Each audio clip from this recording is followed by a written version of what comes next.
Bismillahirrahmanirrahim. Assalamualaikum warahmatullahi wabarakatuh. Perkenalkan, saya Afzi, orang bodoh dan gila dari negeri ini. Izinkan saya untuk melanjutkan bahasan tentang hadis Arba'in Nawawi.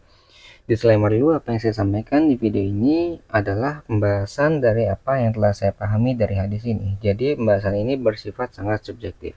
Oke, kita mulai masuk ke isi dari hadis ke-39. Judulnya adalah keringanan ketika berbuat kesalahan. Nah, kita mulai dari sejarah atau bahasan hadisnya.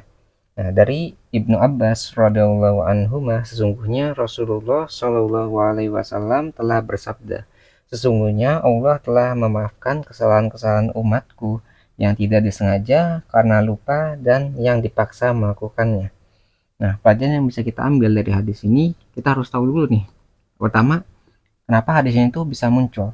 Nah, dasar mengapa hadis ini bisa muncul itu ada pada tafsir di surat Al-Baqarah ayat 284. Nah, di surat Al-Baqarah ayat 284 ini itu kurang lebih isinya itu bahwa Allah itu akan memperhitungkan dari apa yang dinyatakan atau disembunyikan di dalam hati. Nah, itu ketika ayat itu turun ya, para sahabat yang mendengar ayat ini itu kayak khawatir karena kan sahabat itu kan adalah orang-orang yang terpilih. Nah, walaupun sahabat itu adalah orang-orang yang terpilih, tapi kan kita nggak pernah tahu apa yang ada di dalam hati para sahabat.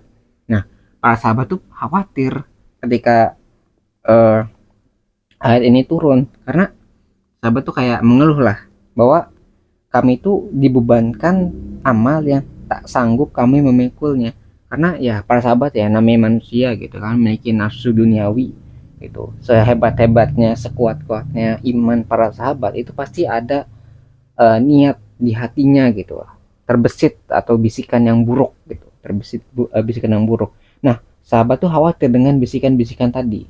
Kalau misalnya saya ini harus mempertanggungjawabkan apa yang tersembunyi dalam hatinya gitu kan, itu kan akan sangat berat.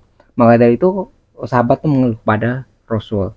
Nah, ketika para sahabat nih kayak mengeluhkan ayat ini kepada Rasul, lalu Rasul tuh kayak khawatir ketika para sahabat tuh mengeluh dan kayak mencontohkan gitu kasusnya seperti umat sebelumnya, yaitu umat Bani Israel, di mana umat Bani Israel itu mereka tuh mau mendengar tapi mereka tuh malah menentang perintah.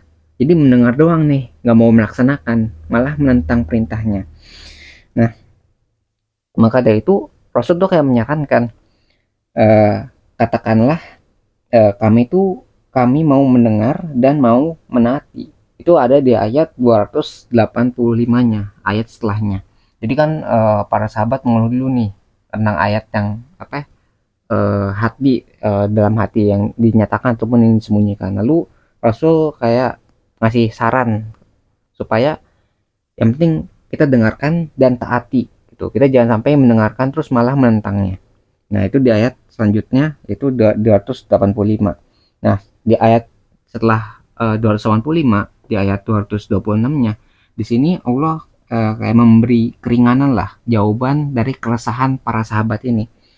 Jadi di ayat 286 Allah tuh kayak memberi keringanan dan memberi petunjuk bahwa Allah tidak akan membebani seorang hamba itu melampaui kesanggupannya. Jadi karena Allah tuh maha mengetahui ya, dan para sahabat tuh tahu apa ya, tahu nggak bakal sanggup bahwa tentang ayat ini gitu. Jadi Allah itu kayak memberi keringanan kepada para sahabat, kepada umat lah secara umum gitu.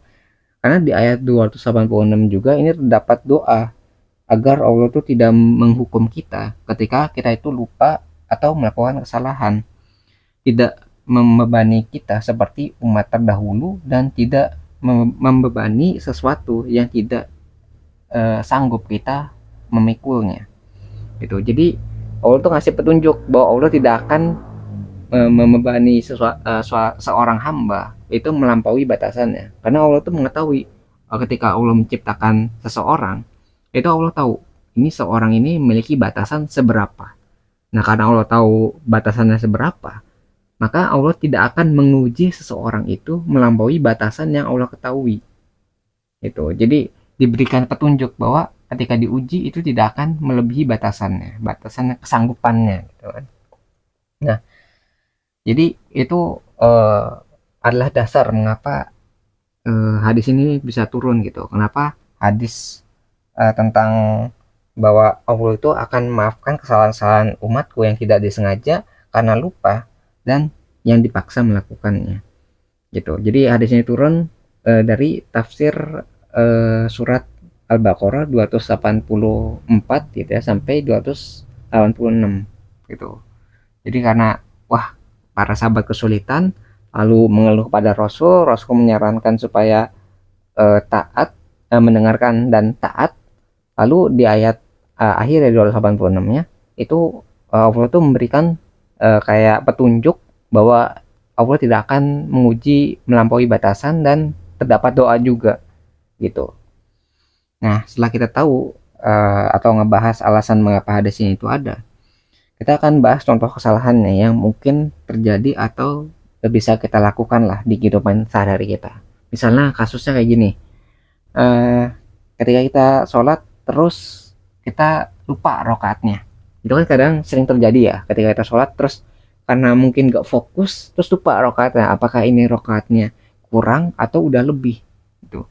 Nah, kejadian kayak gini itu sebenarnya pernah terjadi juga kepada Rasulullah ya, Nabi kita pernah lupa juga rokaatnya.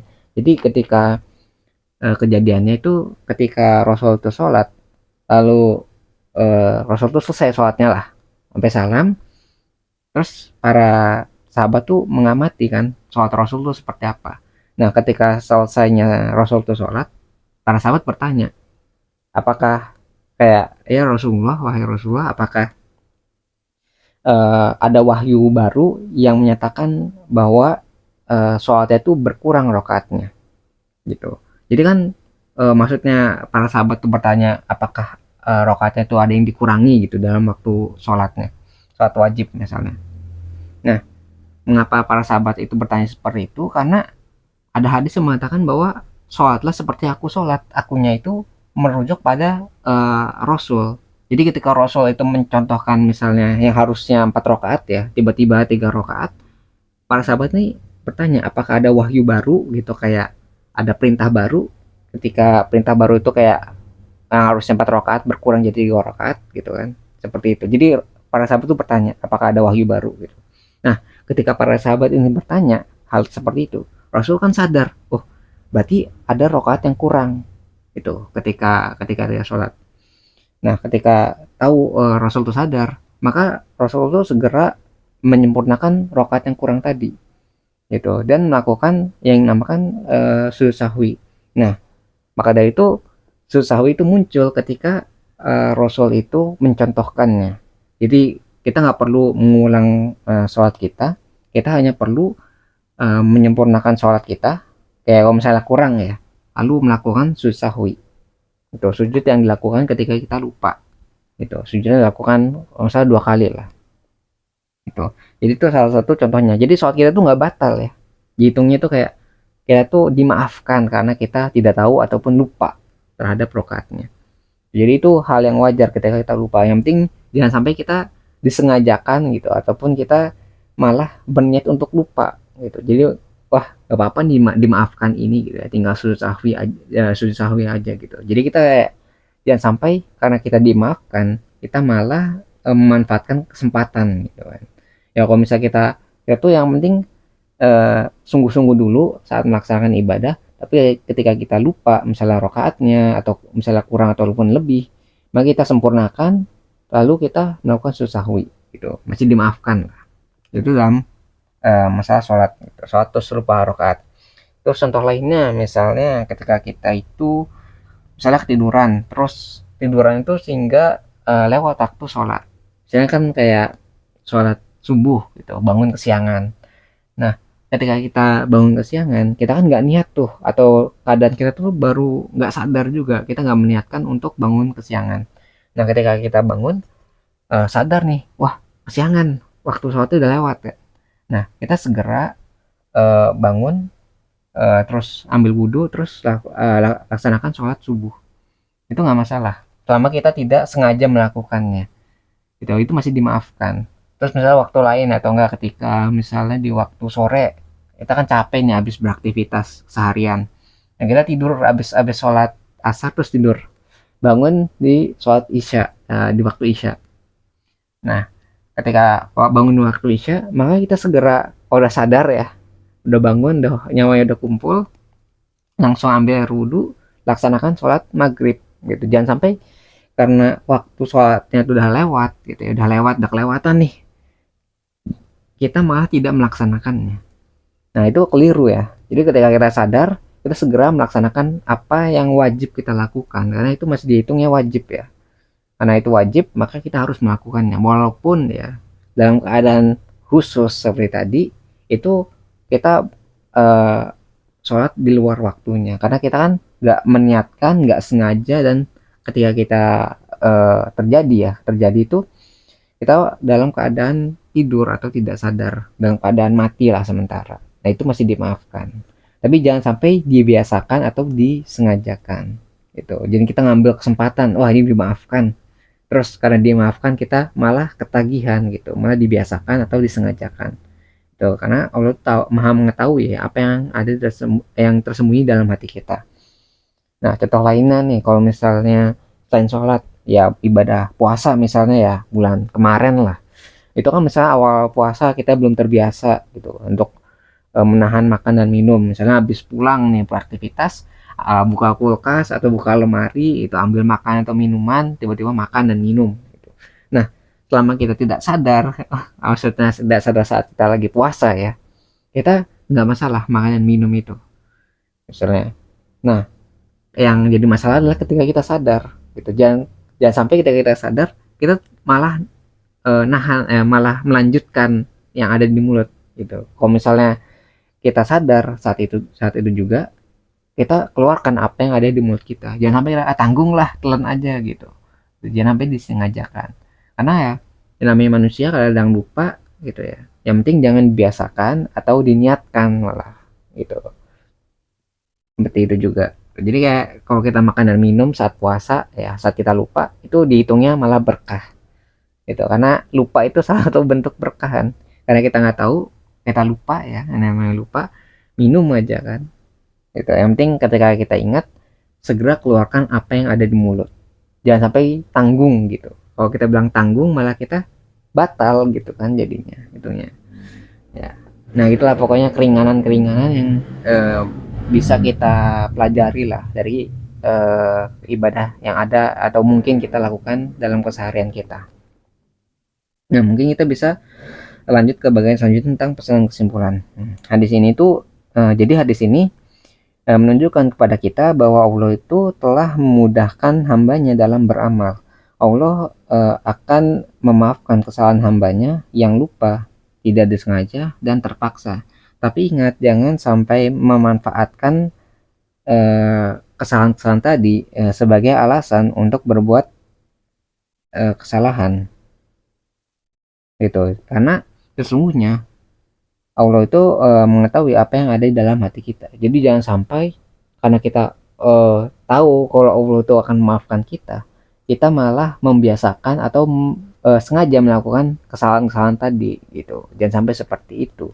Itu jangan sampai memanfaatkan celah gitu kan. Karena Allah itu mengetahui apa yang ada di dalam hati kita. Nah, semoga setelah mempelajari hadis ini, kita bisa lebih bersyukur atas kemudahan dalam beramal dan lebih bersungguh-sungguh saat beribadah untuk meminimalisir lupa atau kesalahan yang bisa terjadi. Amin amin ya rabbal alamin. Nah, mungkin sekian ya pembahasan pribadi yang bisa saya sampaikan mengenai hadis ke 39 dari buku Arba'in Nawawi. Sebelum saya akhiri, saya ingin menyampaikan bahwa jika ada kebenaran di video ini, maka itu semua bersumber dari Tuhan Yang Maha Kuasa, dan jika ditemukan banyak kesalahan ataupun kekurangan di video ini, maka itu semua bersumber dari diri saya pribadi. Di channel ini juga kita ada moto, jangan didengar, jangan dipercaya, ragukan segala pilihan, dan selalu buktikan bahwa pendapat saya salah. Lalu jelaskan di mana letak kesalahannya. Saya menunggu jawaban Anda, wahai orang-orang pintar dan waras luar sana, karena orang yang bodoh dan gila ini sangat membutuhkan bantuan kalian. Terima kasih bagi yang udah menyimak videonya, semoga bisa bermanfaat. Saya akhiri dengan kalimat wassalamualaikum warahmatullahi wabarakatuh. Saya Afzi, pamit undur diri, kita ketemu lagi di pembahasan selanjutnya, insya Allah.